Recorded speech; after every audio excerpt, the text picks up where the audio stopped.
Hello বন্ধুরা, আসসালামু আলাইকুম। বইয়ের গল্প চ্যানেলে সবাইকে স্বাগতম। আশা করি সবাই ভালো আছেন। আজকে আমি পড়ে শোনাচ্ছি লেখিকা মৈত্রেয়ী দেবীর লেখা নহন্যতে এর ষষ্ঠ পর্ব। পাঠ করছি মৌসুমী হাসান। 2 বছর আগে আমি দেশে গিয়েছিলাম। দেশ অর্থাৎ আমার পূর্ববঙ্গের গ্রামের বাড়ি। সে বাড়িতে 70 জন লোক একসঙ্গে বাস করে। এরা সব জ্যাঠতুতো খুড়তুতো তাই ও তাদের ছেলে মেয়ে। এছাড়া থাকে 15-20 জন ছাত্র। তারা এই কবিরাজ বাড়িতে টলে পড়ে। একসঙ্গে সকলের রান্না হয়। এই বাড়ির কর্তা যিনি, তিনি সকলের বড় তাই। তারই সবচেয়ে রোজগার বেশি। অন্যেরা তার আয়ে মোটামুটি প্রতিপালিত। তিনি ড্রোডন্ত প্রতাপ।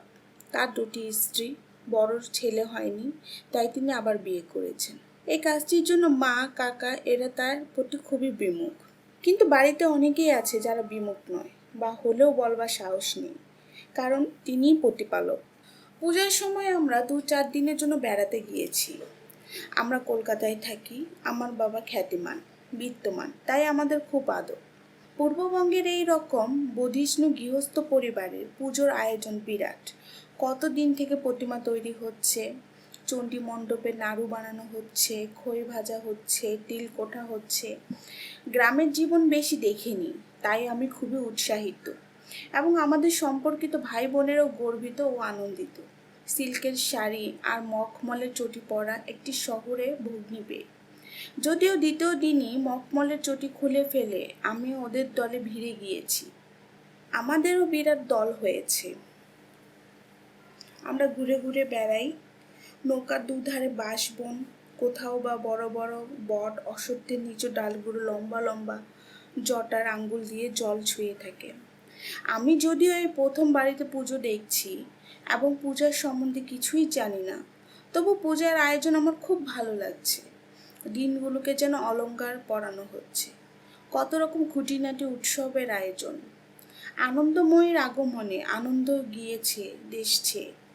সত্যি বলতে কি, পূর্ববঙ্গের ওই গ্রামের পূজা মণ্ডপের সামনে আমি কোনো কাঙালিনী মেয়েকে দাঁড়িয়ে থাকতে দেখিনি। সকলে খুশিতে ভরপুর। প্রথম দিন যে ঘটনায় ভালো কাটলো সেটা হলো, এই টোলের বারান্দায় অনেকেই বসেছিলেন। আমি একে একে সকলকে প্রণাম করছি। একজন শেঠ শ্বশ্র সমদর্শন বৃদ্ধকে দেখে আমি তাকে প্রণাম করতে যেতে তিনি প্রায় লাফিয়ে উঠলেন এবং বাধা দিলেন তো বটেও। অন্যরাও বললেন, ওকে প্রণাম করতে হবে না, উনি মুসলমান। আমি তো স্তম্ভিত, এত অভদ্রতা কেউ করতে পারে? জ্যাঠামশাইয়ের যেন আমার অপরাধের জন্য ক্ষমা প্রার্থী। ছেলে মানুষ নাকি, কিছু জানে না। আমার সবচেয়ে দুঃখ হলো যে বাবা কিছু বললেন না। পরে একলা পেয়ে যখন বললাম, একেও অভদ্রতা, বাবা বললেন, তুই ঠিকই করেছিলি, বয়োজ্যেষ্ঠকে প্রণাম করবি, জাত দিয়ে কি হবে। তবে তুমি চুপ করে রইলে কেন? বড় দাদা রয়েছেন, উনি বলেছেন, তাই কি বলা যায়? এখন মির্জার কথা যত ভাবছি এসব মনে পড়ছে। বাবা যদি বুঝতেও পারেন কোন কাজটা ঠিক, বাবা পারবেন না করতে। এইসব আত্মীয় স্বজন যাদের সঙ্গে আমাদের কোনো মনের যোগ নেই, যারা আমাদের অর্ধেক কথা বুঝতেই পারে না, তারাও প্রবল বাধা দিয়ে উঠবে। মেঝো জ্যাঠামশাই দেশ থেকে চলে আসবেন। ও নরেন, ও মহাপাতক করিস না, 14 পুরুষ নরকস্থ করিল না। প্রতিমার পেছনে চালচিত্র আঁকে নসু। একদিন দেখি সে একটা মাঝারি গোছের মহিষ এনে গাছতলায় বাঁধছে। এটা কি হবে? আমি যদিও ভালো মতো বুঝতে পেরেছি কি হবে, তবুও জিজ্ঞাসা করছি। আমার কষ্ট হচ্ছে, বুকের ভেতরটা মোচড় দিচ্ছে। অষ্টমীর দিন মার কাছে বলি হবে। 8টা পাঠা আর একটা মহিষ। কে বলি দেবে? আমি। আমি ছাড়া কে এক কোপে কাট? নসু, তোমার লজ্জা করছে না? একটা অসহায় জীবকে এক কোপে কাটবে, তার আবার বড়াই করছো? এটা কখনো ধর্ম হতে পারে না। ও মা, কও কি খুকি, মার পুজো বলি হইব না? তারপর ভাই বোনেরা সব জড়ো হলো। আমি অজস্বিনী বক্তৃতা দিতে লাগলাম। আমাদের বয়সীরা অনেকে আমার মতানুবর্তী হলো। আমরা সদল বলে মেজো জ্যাঠা এসে কাছে গেলাম। তিনি সাদাসিধে ভালো লোক এবং স্নেহপ্রবণ। আর যদি কোনো কারণ নাও থাকে, তবু আমার প্রতি স্নেহবশত তিনি রাজি হতে পারেন। তাকে আমার খুব ভালো লাগে একটা বিশেষ কারণে। ছাত্ররা যখন খেতে বসে তিনি হুঁকো হাতে করে তদারক করেন, তারা যাতে ভালো মাছটি পায়। ওরা পরের ছেলে, ওদের যত্ন করতে হবে। বউরা হয়তো নিজেদের ছেলেদের জন্য ভালোটা রেখে দেবে, এই তার ভয়। এরকম আর কোনো কর্তা ব্যক্তি করবে না এ বাড়িতে। মেজ জ্যাঠামশাই ধর্মতত্ত্বের আলোচনায় যেতে রাজি নন। তিনি স্পষ্ট বলে দিলেন যে তিনি তো বাড়ির কর্তা নন। বাড়ির কর্তা যিনি বড় তার দ্বারস্থ হও, তিনি যা বলবেন তাই হবে। তার ঘরের কাছে পৌঁছে পিছন ফিরে দেখি ভাই বোনের দলটি অন্তর্হিত। তখন সে ভয়ানক রণশিবিরে আমি একলাই প্রবেশ করলাম। দণ্ড প্রতাপ কর্তা, একটা রোগা ছোট্ট মানুষ, হুকো হাতে উবু হয়ে খাটের ওপর বসেছিলেন, বয়স 60-এর মতো। আর তার তরুণী বাচ্চা একটা দুগ্ধপোষ্য শিশুকে দুগ্ধ পান করাচ্ছিলেন। আমি যথেষ্ট গুছিয়ে আমার বক্তব্য পেশ করলাম। প্রধান প্রার্থনা হচ্ছে ওই মহিষ এবং ছাগলগুলোকে ফিরিয়ে দেওয়া হোক। যদি প্রবৃত্তিকে বলি দেওয়াই প্রয়োজন হয়, তবে বৈষ্ণবদের মতো লাউ বা কুমড়া বলি দেওয়া যেতে পারে। তিনি হুকো টানতে লাগলেন, তারপর মুখটি তুলে সংক্ষেপে বললেন, আমরা শাক্ত। আমি খুব তর্ক করতে পারতাম, সমস্ত যুক্তি প্রয়োগ করলাম, শেষ পর্যন্ত নিরীশ্বরদের বিতর্ক ব্রাহ্মণদের সঙ্গে তাও করলাম। যারা যজ্ঞকারী ব্রাহ্মণদের বলেছিল, যজ্ঞে বলি দিলে পশুটা যদি স্বর্গে যায়, তবে তোর বুড়ো বাপকে এনে বলি দে না, স্বর্গে যাবার এই তো সোজা। কিন্তু বৃদ্ধ অনর কিছুতেই রাজি হলেন না। পরে শুনেছি তিনি বলেছেন, নরনের এই মাইয়াডা কুকাত্রিক। তখন আমি আমার অনুগত ভ্রাতাভগ্নীদের বললাম, এই পুজোয় আমরা যোগ দেব না। অষ্টমী, সপ্তমী, নবমী, দশমী এই 4 দিন আমরা বাড়িতেই থাকবো না। আমরা সকালবেলা চিড়া, মুড়ি, নাড়ু, মুরগি, কলা ইত্যাদি নিয়ে নৌকায় নৌকায় বেড়াতাম খালে বিলে। সন্ধ্যায় ফিরে এক দৌড়ে বিছানায়, বয়দেশকে বাঘ কলা বন্ধ। বেশ পিকনিক হচ্ছিল, আমাদের কিছু খারাপ লাগেনি। কিন্তু বাড়িতে জেঠিমাদের মন ভেঙে গেছে। পূজার সময় ছেলে মেয়েগুলো বাড়ি রইল না, পুজো দেখলো না। শেষটায় তাদের অনুরোধে পড়ে আমরা বাড়ি ফিরলাম বিশেষজনের যোগ দিতে। আমি মনে মনে বলেছিলাম, সত্যি যদি প্রতিমায় কোনো শক্তি এসে থাকে, তাহলে এ বেচারা মহিষটাকে বলি দেবার সময় একটা কিছু যেন হয়। কোনো নিষেধের নিদর্শন কিছুই হলো না। বেচারা মহিষের রক্ত হাড়ি কাঠ ভাসতে লাগলো।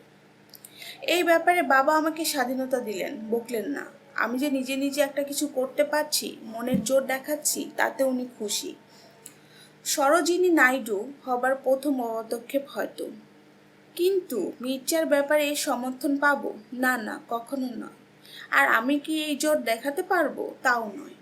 অন্যের জন্য কিছু করা আলাদা কথা, সে মহিষী হোক বা মানুষই হোক, কিন্তু নিজের এই কথাটা আমি বলতে পারবো না। লজ্জা, সংকোচ, অপরাধবোধ আমার মুখ চেপে ধরবে। এই বিষয়ে কিছু বলা যায় না। আমি বন্দি বন্দি বন্দি। কে আমাকে শক্তি দেবে? আমি মনে মনে বললাম, তুমি হিন্দু হয়েও না। দেখো, হিন্দু হয়ে আমার কি লাভ হয়েছে? হিন্দুত্ব তোমায় কোনো শক্তি দেবে না, বন্দিত্বই দেবে। ওহে প্রথম প্রণয় বিতে, মন নন্তন অটবিতে, পিক মুহু মুহু উঠে ডাকি। কি আশ্চর্য এই গানটা! ভয়ই তো, সত্যিই ভয়। আমি ওর ঘরে দাঁড়িয়ে আছি, গানটা গুনগুন করছে মনে। একটা কিছুর প্রত্যাশায় আমি বেপথমতি। বেষ্টন করে আছে, আরেকটা হাত গলার ওপর থেকে অসম্পূর্ণ হাড়ের মতো ঝুলছে।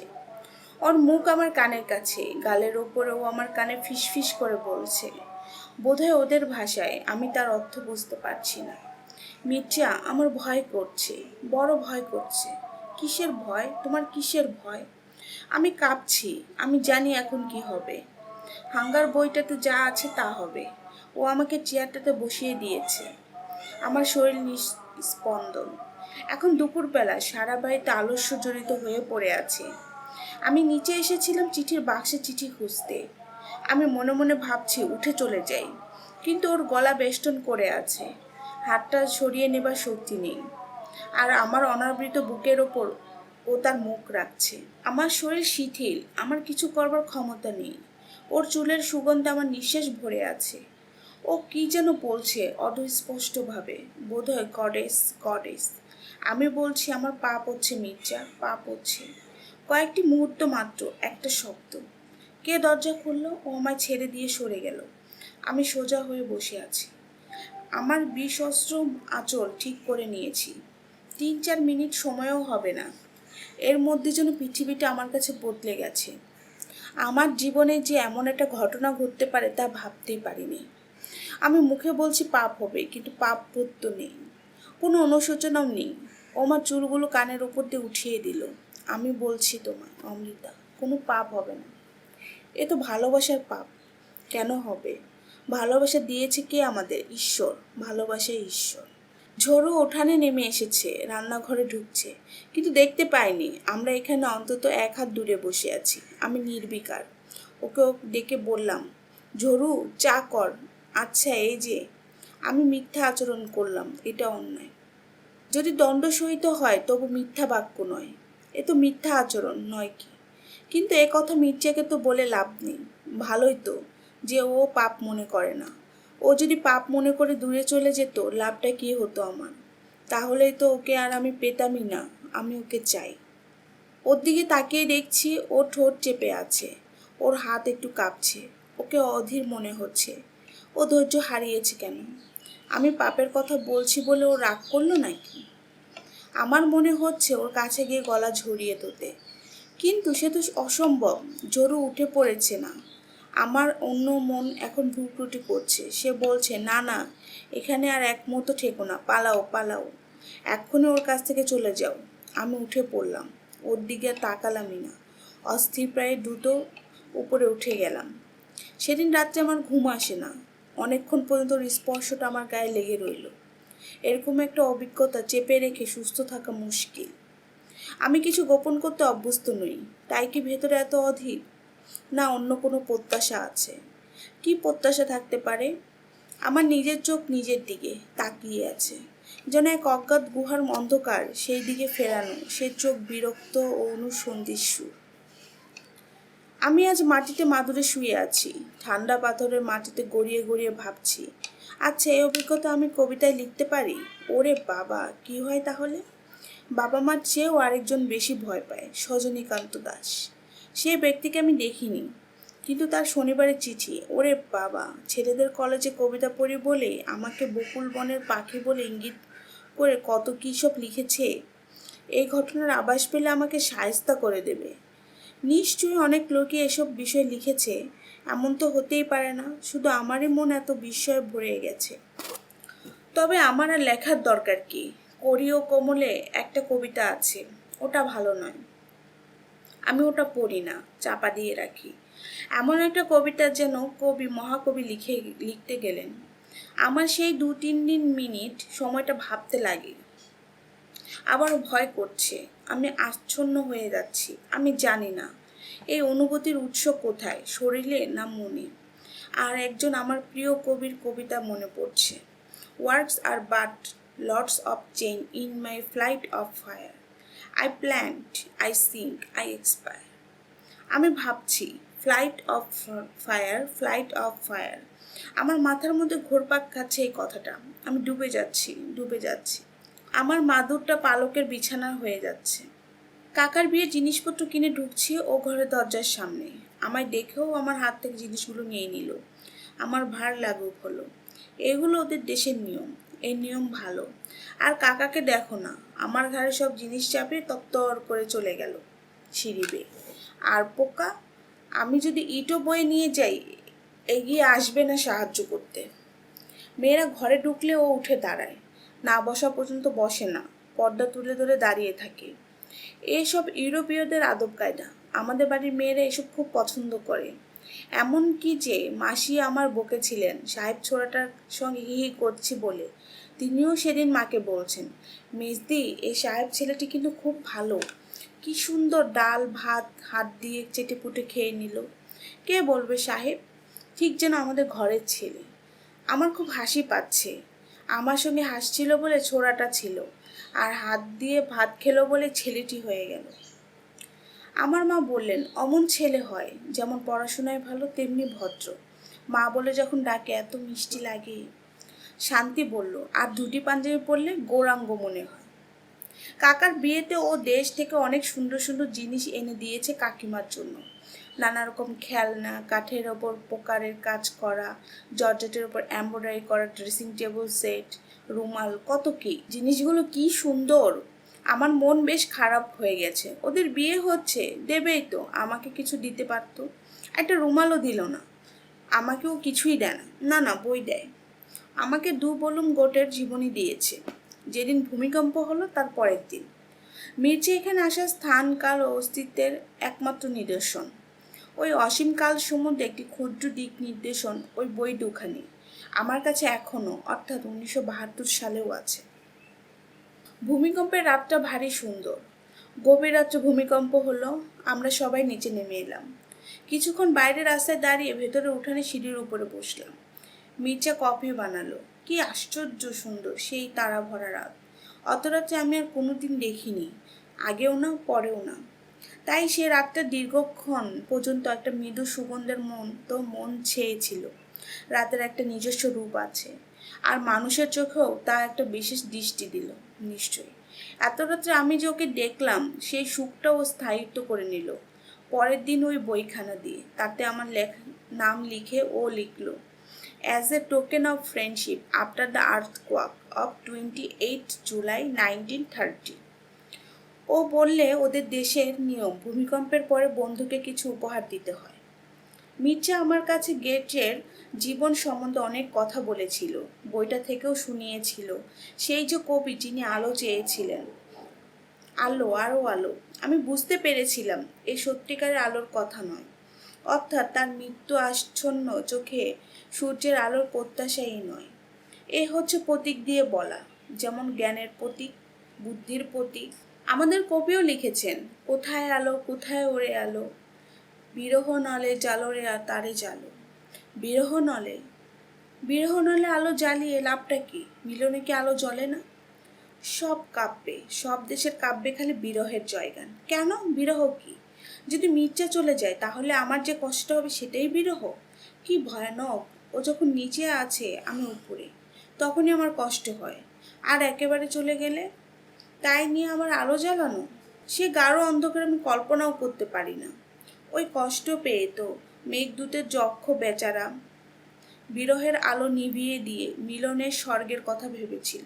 স্বর্গ, সেই তো স্বর্গ, যেখানে আনন্দ ছাড়া চোখের জল পড়ে না, যেখানে প্রণয় কলহ ছাড়া বিরহ হয় না, যৌবন ছাড়া বয়স নেই। মেঘদূত মনে পড়ে না, আমার মনটা প্রচ্ছন্ন হয়ে গেছে। আমি আবৃত্তি করতে করতে সিঁড়ি দিয়ে উঠছি। বাবা বসবার ঘর থেকে বেরিয়ে এলেন। মেঘদূত বলেছিস, ভালো করে উচ্চারণ কর আমার সঙ্গে। বলল, ইয়ো ইয়ো জ ইয়ো, শূদ্রের জিহ্বার কেন? তুমি শুনতে পেলে কি করে? কোনোখানে এক বিন্দু সংস্কৃত উচ্চারণ আমার কানের আওতায় আর আমি শুনতে পাবো না, তাই কি হয়? সাবিকে নিয়ে একটা ভারী মুশকিলে হয়েছে। ও 1 মিনিট আমাদের সঙ্গ ছাড়ে না। কিছুদিন থেকে ও বলছে ও মির্জাকে বাংলা পড়াবে। মির্জাও বলে তাই ভালো, তাহলে হয়তো বাংলাটা শেখা হবে, কারণ আমি ওকে যত বাংলা শেখাচ্ছি সেও তত আমায় ফ্রেঞ্চ শেখাচ্ছে। এই দুই ভাষায় আমরা যে পারদর্শী হয়ে উঠবো তার সম্ভাবনা কম। সবচেয়ে মুশকিল এই যে মির্জা মনে করে সাবি একেবারে ছোট্ট সরল মেয়ে, কিছু বোঝে না। ওর সামনে আমরা অল্প বিস্তর প্রেমালাপ করতে পারি, ও আমার হাত ধরতে পারে ইত্যাদি, কিন্তু এটা ভুল। আমি 16 পূর্ণ হয়ে 17-এ পড়বো, ও 11 পূর্ণ হয়ে 12-তে। 12 বছরের মেয়ে এত কিছু ছোট নয়। তাছাড়া ও তখন যৌবনে প্রবেশ করছে, কিন্তু ও খুব ছেলে মানুষই করে কথা বলে। ওর যখন মাত্র 6 বছর বয়স, তখন আমাদের এক ব্রাহ্ম আত্মীয়ের বিবাহ বিচ্ছেদ হলো। সেই অভাবনীয় ঘটনায় সারা বাংলাদেশ তোলপাড় হচ্ছিল। মহিলারা একত্র হলে আর কোনো কথা নেই, স্বামীর ত্যাগ ভালো কি মন্দ এই বিতর্ক। আমার মা মাসিরা তখন সেসব আলোচনা করতেন। ওকে চলে যেতে বললে ও বলে যাবে না, আমার সামনে বলো, আমি ছেলে মানুষ, কিছু বুঝবো না। তবে তখন সত্যি বুঝতো না, এখন বোঝে, নিশ্চয় বোঝে। ওর খুব কৌতূহল ভালো, সেটা জিজ্ঞাসা না থাকলে মানুষ জানবে কি করে? এছাড়াও একটা নতুন ব্যাপার ওর মধ্যে লক্ষ্য করছি। আমাকে নিয়ে বাবা যে এত বাড়াবাড়ি করেন, আমাকে রবি ঠাকুর এত ভালোবাসেন, কিংবা আমি তাকে বাসি, ও সেখানে যাবার সুযোগ পায়। অত বড় একটা ব্যক্তি আমার এত আপন, কিন্তু ও সেখানে পৌঁছাতে পারছে না, এতে সে কষ্ট পাচ্ছে। এই কষ্টটা তীক্ষ্ণ এবং তীব্র, কিন্তু এটা তো ওর দোষ নেই। কেউ যদি চোখের সামনে আরেকজনকে অতটা পেতে দেখে, তাহলে তার কষ্ট তো হবেই। ওর যে এখনো সময় হয়নি, হলেই পাবে, তা তো ওর বোঝার বয়স হয়নি।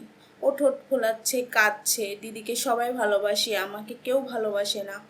ছোট্ট মেয়ের মিষ্টি কথা সবাই হাসে, কিন্তু তাতে ওর দুঃখটা তো যায় না। আমি যখন দিল্লি গিয়েছিলাম তখন রামনন্দ চট্টোপাধ্যায়কেও একবার বলেছে, দিদি না থাকলে তো এ বাড়িতে আসেননি আপনি। এখনও মির্জাকে ধরেছে। ও বুঝতে পারছে মির্জার সঙ্গেও আমার একটা বিশেষ ভাব হয়েছে, যেখানে সে নেই। আমার মনে হয় ও অনেকটাই বুঝতে পেরেছে এবং ওর মনে হচ্ছে আবার এই লোকটিকেও দিদিকে ভালোবাসে। এই কথাটা নিয়ে আমি কারোর সঙ্গে আলোচনা করতে পারছি না। কার সঙ্গে করব? আমার বিশেষ ভয় মির্জা কিছু বুঝতে পারছে না বলে। কি জানি কখন ওর সামনে কি প্রকাশ করে ফেলে। একদিন সাবিও বলেছে, তোমরা চোখে চোখে কি কথা বলছো? আমি মির্জাকে যখন বললাম, ও এর মধ্যে সাহিত্যরস খুঁজে পেল, খুব হাসছে। চোখে চোখে কথা বলা a good expression, let us try it again. আমি যত সাবিকে লক্ষ্য করছি একটা অজানা আশঙ্কায় বুকের ভেতর কাঁপছে। এই সুখের স্বর্গ ভেঙে দেবে না তো? ইচ্ছে করে না হলেও ওর ভেতরে জমা উত্তাপে। না না, ও ছেলে মানুষ কি করবে? কিন্তু রোজ এই চিন্তায় আমি ভোগ করছি। আমি জানি শান্তি সব জানে, খোকা জানে, ওদের অনুমান আছে। ওরা কখনো বলবে না, সম্ভবত কাকিমাও জানে, বলবে না। আমার ভয় শুধু ওই পুচকে মেয়েটাকে। মাঝে মাঝে হাসিও পায়। ও কিছু নয়, ভয় তো থাকবেই। ভয় নিত্য জেগে আছে, প্রেমের শিওর কাছে, মিলনের সুখের বক্ষ মাঝে। আনন্দের হৃদস্পন্দনে কাঁপিতেছে ক্ষণে ক্ষণে, বেদনার রুদ্র দেবতাছে। কবিতাটা ভয়ানক, গা ছমছম করে। আমরা রোজ শেবরলে গাড়ি করে বেড়াতে যাই, কখনো যশোর রোড দিয়ে, কখনো ব্যারাকপুর রোড দিয়ে, কখনো টালিগঞ্জ নালার পাশ দিয়ে, অর্থাৎ টালিগঞ্জ সার্কুলার রোড দিয়ে। গাড়িতে বাবা মা, আমি, মির্জার, সাবি ও ছোট দুই ভাই। মির্জার সামনে বসে ভাইদের নিয়ে। এই বেড়ানোর সময়টুকু আমরা একটু গাছপালা দেখতে পাই।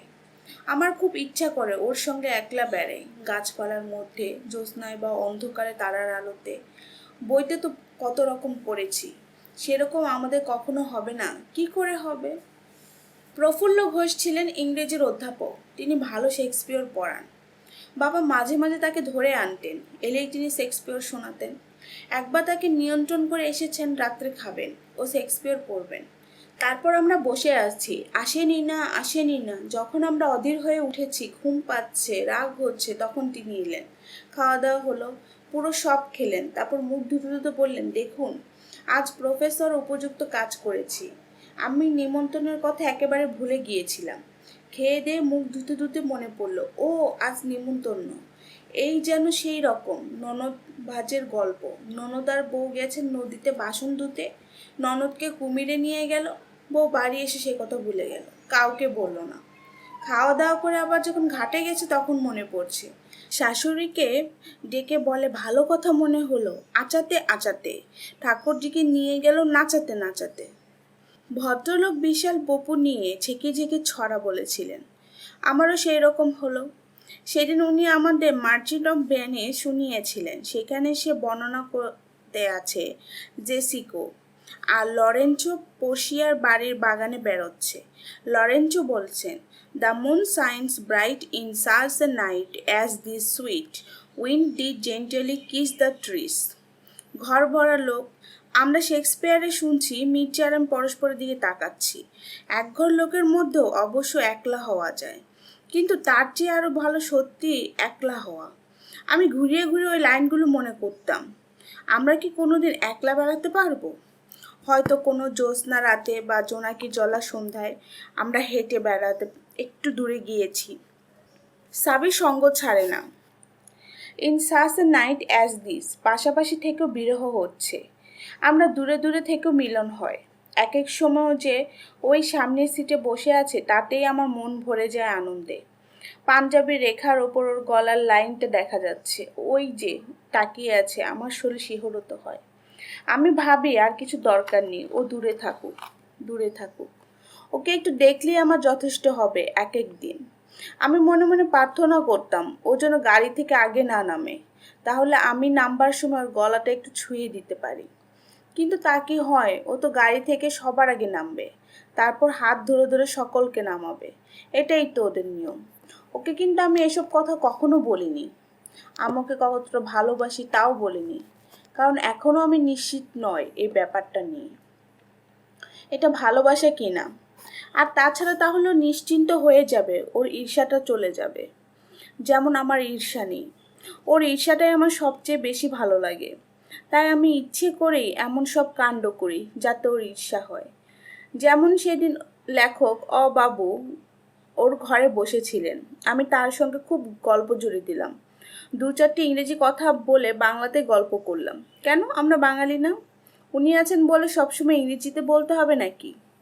আমি একবার ওর দিকে তাকাইনি পর্যন্ত। সেদিন ওর মুখের ভাবটা আষাঢ়স্য প্রথম দিবসের মতো মেঘাচ্ছন্ন। ঈর্ষা হলেও একটু নিষ্ঠুরও হয়, সেটাই সবচেয়ে ভালো লাগে। আমার এই মনের ভাবটা কি? ককেট্রি, ডিকশনারি দেখতে হবে। কিছুদিন থেকে ওর সর্দারিটা খুব বেড়ে গেছে। আমাকে ধরেই নিয়েছে যেন ওর সম্পত্তি। ওর ধারণা বাবা মা এবং বাড়ির সকলে এটা জানে এবং অনুমোদন করে। তাতে আর কি, হয়েই গেল। সব আমার বেরি বেরি হয়েছিল, তাই পা ফুলে থাকে। সেজন্য পায়ে কবিরাজ তেল মালিশ করি, কিন্তু তার মানে এই নয় যে কখনো খালি পায়ে চলতে পারবো না। পাথরের ঠান্ডা মেঝের ওপর পা রাখতে ভালো লাগে, ও তা দেবে না। চটি পড়ো। লঙ্কা খাবারের সঙ্গে বেরি বেরি কোনো সম্পর্ক নেই, সর্ষের তেলও বেরি বেরি হয়, তাও বুঝবে না। রোজ একবার করে বলবে লঙ্কা খাবে না। সেদিন খাবারের পরে আমি কাকিমা ও মির্জা খাবার টেবিলে বসে বসে গল্প করছি। ও আমার উপর রেগে আছে, লঙ্কা খেয়েছি ওর কথা শুনিনি বলে। ও কাকিমাকে বলছে, কাকিমা তোমার নতুন বিয়ে হয়েছে, তোমার মাধুর্য প্রয়োজন, তুমি লঙ্কা খেও না। ঝাঁঝালো যেসব মেয়ে তারা যা খুশি করুক। আমি বললাম, যেসব ছেলেরা বেশি মিষ্টি তাদের সবাই বলে কি ভালো ছেলে, আসলে তাদের কোনো পৌরস্য নেই। তার মানে তার মানে আমি লঙ্কা খেতে পারি না ঝাল বলে, আমার সাহস নেই। এই বলে ও কাঁচা লঙ্কা ও লেবু শুদ্ধ প্লেটটা এগিয়ে নিয়ে একটার পর একটা লঙ্কা তুলে চিবিয়ে খাইতে লাগলো মুখে। কি সর্বনাশ, ডাকাত একেবারে। ফেলে দাও ফেলে দাও বলে আমি উঠে পড়তে যাচ্ছি, ও টেবিলের নিচে দুই পা বাড়িয়ে দিয়ে আমার পা দুটো বন্দি করে ফেললো। গায়ে কি জোর! বেশি টানাটানিও করতে পারি না, কাকিমা বুঝে ফেলবে আমি বন্দি। ও পরপর দুটো তিনটে লঙ্কা খেয়ে ফেলেছে। ওর ঠোঁট ইতিমধ্যে ফুলে গেছে, থুতনি পর্যন্ত লাল হয়ে গেছে, ফর্সা মুখের এখানে ওখানে লাল। ও কিন্তু অবিচলিত। আমি হাত বাড়িয়ে প্লেটটা কেড়ে নেবার চেষ্টা করছি, কাকিমা নির্বিকার হেসে লুটুপুটি খাচ্ছে। কাকিমা কিছু বুঝতে পারছে না, একটা লোক সামনে বসে আত্মহত্যা করছে। সাবি বুঝতে পেরেছে, ওর মন আর আমার মন তো একই ধাতুতে গোড়া। মা মা দেখো দিদি হট ক্লিভারটাকে সঙ্গে মারামারি করছে। মা রান্নাঘর থেকে ছুটে এলেন। ও তৎক্ষণাৎ আমার পা ছেড়ে উঠে দাঁড়িয়েছে। মা স্তম্ভিত, চিত্রকৃত। এমন একটা কাণ্ড ওই শান্ত ছেলেটা করলো। একই প্লেট কাঁচা লঙ্কা চিবিয়ে খাচ্ছ কেন? কাকিমা বললে, ওই রুর কথা শুনেনি বলে। সে কি? সেই প্রথম আমি মার চোখে সন্দেহের ছায়া দেখলাম। মা ওর দিকে এক চামচ মাখন এগিয়ে দিলেন। বাটিটা ওর হাতে দিয়ে বললেন, মাখন খাও। মির্জা বাটিটা নিয়ে নিচু হয়ে ওর ঘরে চলে গেল। মা এইবার খুব রেগে গেছেন। কখন খাওয়া দাওয়া হয়ে গেছে, এখানে বসে বসে আড্ডা হচ্ছে কেন? তোমাদের কি কারোর কোনো কাজ নেই? আমি খুব ভয় পেয়ে গেছি। তৎক্ষণাৎ যেন কিছুই হয়নি এমন ভাব করলাম। না, মা শুধু বলেছিলেন ঝাল খেতে সাহস লাগে, তাই বীরত্ব দেখাচ্ছিল, তাই না কাকিমা? আহাম্মক আর কাকে বলে? লঙ্কা কখনো শুধু শুধু খায়? আমার গলা নিরুত্তর, যেন কিছুই না। মা বিশ্বাস করে নিলেন। সন্দেহের মেঘ উড়ে গেল, কারণ মা উড়িয়ে দিতে চান। যাদের ভালোবাসেন তাদের সম্বন্ধে কোনো সন্দেহ মনে স্থান দিতে চান না। অপ্রিয় সত্যের মুখোমুখি হবার সাহস মার নেই। অর্থাৎ তখন ছিল না, শুধু নয়, কোনোদিনও হয়নি। যখন তার আঁচল থেকে তার স্বামী খুলে নিয়ে যাচ্ছিল অন্য কেউ, তখন মা ভেবেছিলেন ও কিছু নয়। 10 বছর ধরে সেই খোলার প্রক্রিয়া চলছিল। মা ভালো মতো খেয়ালই করলেন না যখন তার সর্বনাশ হয়ে গেছে। হঠাৎ চমকে উঠলেন। তার ধারণা আমি বিশ্বাস করেছি বলে কি আমাকে ঠকাতে হবে? বিশ্বাস করা কি অন্যায়? সেই 16 বছরের মেয়েটাও সেদিন মা ঠকিয়ে দিল ভয়ে। অবশ্যই অনেকক্ষণ পর্যন্ত আমার বুক দুরু দুরু করছে। বেশ চালাকি করতে পারি তো আমি। মির্জার জন্য এরকম মিথ্যেবাদী হয়ে যাচ্ছি? মোটেও না, মোটেও না। দুষ্যন্ত কি বলেছেন? শ্রীনাম অশিক্ষিত পটুনম। মা উপরে যাচ্ছেন। খাবার টেবিল থেকে সিঁড়িতে দেখা যাচ্ছে। আমি ভাবছি তার মনে যদি একটু সন্দেহ লেগে থাকে সেটা কাটিয়ে দিতে পারি। উঠে গিয়ে মার গলা জড়িয়ে শুয়ে থাকবো। কাকিমা, আমি উপরে মার কাছে ছুটে যাচ্ছি, তুমি একটু মির্জাকে দেখো না ভাই, ওর কি হলো? কাকিমা চোখ মটকে বললে, আমার বয়েই গেছে। মার কাছে শুয়ে শুয়ে আমি যা ভাবতে লাগলাম, মা তো তা শুনতে পেলেন না। যত কাছারি মানুষ হোক, যত ভালোবাসাই থাক, একজন আরেকজন নিয়ে কত সহজে ঠকিয়ে দিতে পারে। কারণ মুখে না বললে তো কেউ কারো মনের কথা বুঝতে পারে না। যদি পারতো তাহলে ভালোবাসার শ্রদ্ধা, বিশ্বাস ইত্যাদি মহামূল্যবান জিনিসগুলো ছিঁড়ে টুকরো টুকরো করে ফেলা যেত। মির্জা হঠাৎ এরকম একটা অদ্ভুত কাণ্ড করলো কেন? আমি কিছুই ভেবে পেলাম না। শুধুই কি আমি ওর কথা শুনিনি বলে, বা বীরত্ব দেখানোর জন্য, না অন্য কোনো কারণ আছে? ওর মনে একটা আঘাত লাগলো কেন? আমি প্রতিশোধ নেবার জন্য? যে কারণেই হোক, আমি এরকম করতে পারতাম না। নিজেকে এত কষ্ট দেওয়া যায়? অনেকেই পারে। যেমন ঠাকুর মৃত্যুর মুখেও তৃষ্ণা সংবরণ করতে পারেন, 2 দিন 3 দিন তিনি উপবাস করতে পারেন। আমি কি পারি? কিন্তু তা তো কোনো কারণ থাকতো, কোনো ব্রত পালন বা ওই এরকম শুধু শুধু করতেন না, হয়তো ওর কারণ ছিল। ও আমার জন্য কতটা সহ্য করতে পারে তার পরীক্ষা দিচ্ছিল। ওর আত্মীয় নিপীড়নের ক্ষমতা দেখে আমার নিজেকে খুব ছোট মনে হচ্ছিল। ও আমার চেয়ে অনেক শক্তি রাখে। আমি আর কখনো ওর সঙ্গে এরকম করব না। এবার আমি বলবো, আমিও যে ওকে চাই সে কথা বলবো। ও যে রকম বলছে সেরকম করে নেয়। ওর খুব কাছে বসে ওর শঙ্খচিলের মতো সাদা পায়ের উপর হাত রেখে বলবো, পা রেখে নয়, পা হাত দিলে কি হয়? ও তো আমার চেয়ে বড়ই, বয়সে, বিদ্যে আর মনের জোরে অনেক বড়। আমি নিজেকে পরাজিত মনে করছিলাম, তাতে আমার কষ্ট নেই। আমি সুখী। আত্মপীড়নের শক্তি দেখিয়ে ও অনেক বড় হয়ে গেছে। দেখি পদপল্লব মুদারম। তো আজকে শুনলেন উপন্যাস নহন্যতে এর 6ষ্ঠ পর্ব। কেমন লাগলো অবশ্যই তা লাইক কমেন্ট দিয়ে জানাবেন। ভালো লাগলে বন্ধুদের সাথে শেয়ার করবেন, আর আমাদের চ্যানেলটি সাবস্ক্রাইব করে আমাদের পাশে থাকবেন। সবাইকে ভালো রাখবেন এই কামনায়। আল্লাহ হাফেজ।